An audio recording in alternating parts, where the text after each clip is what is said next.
नमस्कार, मैं डॉक्टर अमिताभ एक बार फिर आपका हार्दिक स्वागत कर रहा हूं। एक नया प्रयोग कर रहा हूं। जितने भी लीगल प्रोविजंस हैं अब उनको कहानी के माध्यम से आप तक पहुंचाने का एक प्रयास शुरू कर रहा हूं। इसी क्रम में ट्रांसफर ऑफ प्रॉपर्टी में सेक्शन 49 को एक मजेदार इंटरेस्टिंग कहानी के जरिए आप तक पहुंचाने का प्रयास कर रहा हूं। उम्मीद करता हूं आपको मेरा प्रयास पसंद आएगा।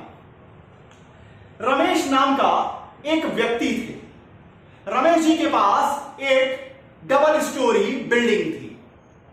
रमेश जी की जिंदगी बड़े मजे में कट रही थी।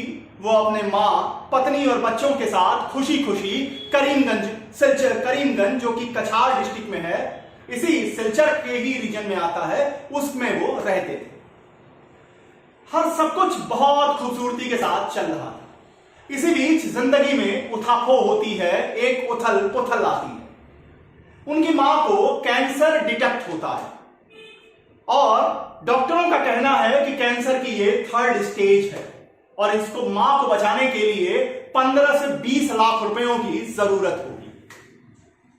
रमेश जी सब तरफ से प्रयास करके हार जाते हैं। मित्रों से, रिश्तेदारों से लोन तक के लिए लेने के लिए प्रयास करते हैं, लेकिन सफल नहीं होते।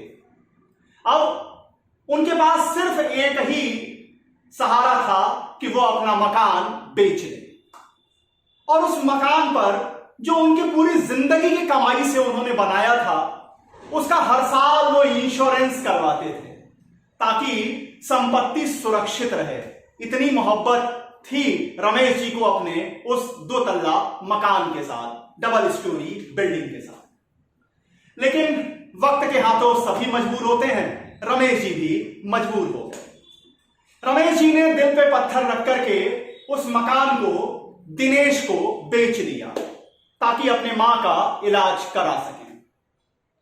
और दिनेश जी भी उस मकान को पाकर गदगद हो गए, खुशी से फूले नहीं समाये, क्योंकि मकान वास्तव में रमेश जी ने बड़ी मेहनत से, बड़ी शिद्दत से और बहुत ही बेहतरीन मकान बनाया था।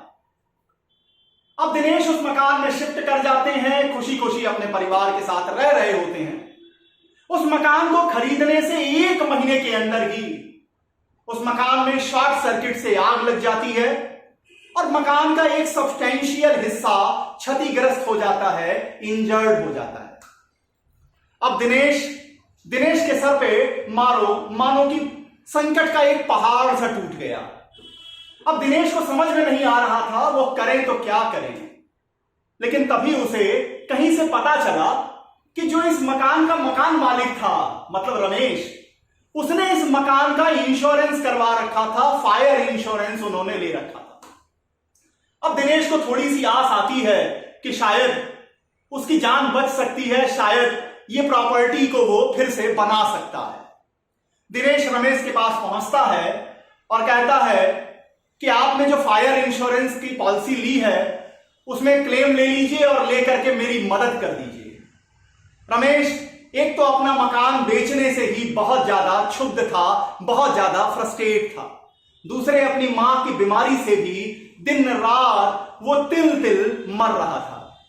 उसने दिनेश को कहा कि देख भाई दिनेश, मेरी मजबूरी थी मकान को बेचना, मैंने बेच दिया और इतना मैं भी जानता हूं कि जिस दिन मैंने मकान बेचा उसकी सारी लायबिलिटी, उसके सारे अधिकार मैंने खत्म कर दिए। अब मैं किसी तरह के पचड़े में नहीं आने वाला हूं। तुम जानो, तुम्हारा काम जाने कि तुम आखिर उस प्रॉपर्टी से कैसे क्या करोगे। दिनेश बिल्कुल हताश, बिल्कुल निराश रास्ते से यूं ही चला जा रहा था। तभी उसे करीमगंज कोर्ट नजर आती है। सोचता है कि शायद यहां पर उसके परिचित में एक वकील रहती हैं जो गुड्डी नाम की वकील वहां पर प्रैक्टिस किया करती थी। वो गुड्डी के पास पहुंचता है, अपनी समस्या बताता है। गुड्डी कहती है इसमें कौन सी परेशानी है, तुम्हारा मकान ज्यों का त्यों बन जाएगा, उसके लिए परेशान मत हो। दिनेश कहता है क्या बात कर रही हैं। रमेश मानने को तैयार नहीं है। वो कह रहा है ऐसा कोई कानून ही नहीं है, आप कह रही हैं कि मेरा मकान ज्यों का त्यों खड़ा हो जाएगा। गुड्डी कहती है एक काम करो, शाम को चैम्बर में मेरे रमेश को लेते आओ, मैं उसे समझा दूंगी, वो समझदार है, समझ जाएगा। दिनेश थोड़ा खुश हो जाता है कि शायद यह संकट कट जाएगा। अब दिनेश रमेश के पास पहुंचता है, हाथ पैर जोड़ता है कि सिर्फ एक बार मेरी खुशी के लिए गुड्डी एडवोकेट से मिल लो। रमेश तैयार हो जाता है, मन ही मन सोचता है कि ऐसा तो कोई कानून है ही नहीं, चलो इसकी भी इच्छा रख लेते हैं, इसका भी मान रख लेते हैं, चलते हैं। शाम को रमेश और दिनेश दोनों ही पहुंच जाते हैं गुड्डी एडवोकेट के चैम्बर में। अब वहां पर गुड्डी यह समझाती है कि देखो रमेश और दिनेश दोनों, एक बात समझो, इंश्योरेंस कई तरीके के होते हैं। एक इंश्योरेंस होता है, तो रमेश कहता है कि हाँ मुझे पता है, मैंने अपनी जिंदगी का लाइफ इंश्योरेंस करा रखा है।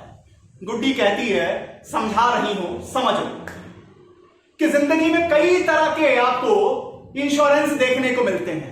एक इंश्योरेंस है जो LIC जनरली बेचती है, जिसे आप लाइफ इंश्योरेंस कहते हैं, जिसमें या तो समय पूरा हो जाए तो पैसा मिलता है, या जिस व्यक्ति का इंश्योरेंस किया गया है वो मर जाए तो पैसा मिलता है। जितने का पॉलिसी है उतना क्लेम आपको मिलता है। एक और इंश्योरेंस होता है जिसे हेल्थ इंश्योरेंस कहते हैं, जो जिस आदमी के लिए लिया जाता है उस साल में अगर वो बीमार पड़ा तो वो कंपनी उस बीमारी के खर्च को बियर करती है, वहन करती है। और यहां इन दोनों पॉलिसी में रमेश आपका कहना बिल्कुल सही है कि जो आदमी खरीदा है सिर्फ उसी के बारे में ये इंश्योरेंस पॉलिसी मदद करती है।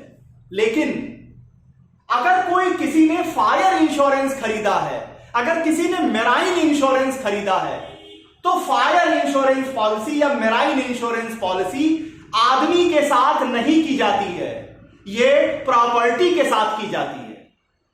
और फिर ये बेमतलब हो जाता है इंश्योरेंस कंपनी के लिए कि उस प्रॉपर्टी का मालिक कौन है। उसके लिए इंपॉर्टेंट यह है कि जिस प्रॉपर्टी की फायर या मेराइन इंश्योरेंस आपने की है, अगर वो आग के कारण, अगर वो मेराइन किसी खतरे के कारण क्षतिग्रस्त हो जाती है तो इंश्योरेंस पॉलिसी में पैसा मिलेगा, कंपनी बाउंड है करने के लिए। अब यहां पर रमेश पूछता है कि क्या ऐसा कोई कानून है या आप ऐसे ही बस कॉमन सेंस की बात कर रहे हैं। गुड्डी समझाती है रमेश, लॉ कॉमन सेंस के अलावा कुछ भी नहीं है और वास्तव में ऐसा लॉ है। अब गुड्डी रमेश और दिनेश दोनों को section number 49 transfer of property के बारे में बता रही हैं। क्या कहती है गुड्डी? गुड्डी कहती है कि सेक्शन 49 को पढ़ लो रमेश। रमेश अब ये पढ़ता है कि आखिर सेक्शन 49 क्या है। Where immutable property is transferred for consideration, such property or any part thereof is at the date of transfer insured against loss or damage by fire. The transferee, in case of such loss or damage, may, in the absence of contrary contract, require any money which the transferor actually receives under the policy or so much thereof as may be necessary to be applied in reinstating the property. अब रमेश कहता है कि ये तो law है, law मुझे समझ में उतनी आती नहीं, आप बताओ कि आखिर इसका मतलब क्या है। अब सेक्शन 49 को गुड्डी एक्सप्लेन करते हुए कहती हैं कि सेक्शन 49 कह रहा है कि अगर कोई इम्यूटेबल प्रॉपर्टी को, जिस इम्यूटेबल प्रॉपर्टीज को आपने इंश्योरेंस कराया है, फायर इंश्योरेंस लिया है, उस इम्यूटेबल प्रॉपर्टी को अगर आप कंसिडरेशन मतलब पैसे के बदले में आप किसी दूसरे को ट्रांसफर करते हैं, जैसा रमेश तुमने किया, तुमने अपनी डबल स्टोरी बिल्डिंग को 20 लाख रुपए लेकर के दिनेश को ट्रांसफर किया और उस बिल्डिंग का तुमने इंश्योरेंस करा रखा है। अब सेक्शन 49 कहता है कि अगर इस बिल्डिंग को आग से क्षति हो जाती है तो बीमा कंपनी पैसा किसको देगी? बीमा कंपनी रमेश तुम्हें पैसा देगी। क्यों? क्योंकि पॉलिसी तुमने खरीदी थी, तुम उसका क्लेम लोगे। लेकिन सेक्शन 49 कहता है कि तुम क्लेम लेकर के वो पैसा, उस पैसे में से उतना जितना कि उस मकान को फिर से खड़ा किया जा सके, रीइंस्टेट द प्रॉपर्टी की जा सके, तुम ट्रांसफरी को मतलब दिनेश को दोगे। अब दिनेश भी खुश हो जाता है और रमेश भी खुश हो जाता है। रमेश को ये लगता है कि चलो, जिस प्रॉपर्टी को मैंने बड़ी मेहनत से, बड़ी शिद्दत से बनाया था, वो अगर टूट के गिर जाएगी, खत्म हो जाएगी, तो मुझे भी अच्छा नहीं लगेगा। चलो अच्छा है, कम से कम दिनेश के ही हाथों में सुरक्षित तो रहेगी। अब दिनेश इस बात पे खुश हो जाता है कि थैंक गॉड, कानून ने ऐसे प्रावधान बनाए हुए हैं जिससे सबकी मदद हो सकती है। और गुड्डी भी खुश होती हैं कि वो इन दोनों की मदद कर पाएंगी। गुड्डी यहां एक बात और रख देती हैं दोनों के सामने कि देखिए, इसी सेक्शन 49 पर एक बड़ी इंपॉर्टेंट केस का जिक्र गुड्डी करती हैं, जिस केस का नाम है रॉयनर वर्सेस प्रेस्टन। गुड्डी कहती है कि यह मुकदमा 1881 का है, बहुत पुराना है, आज का नहीं है।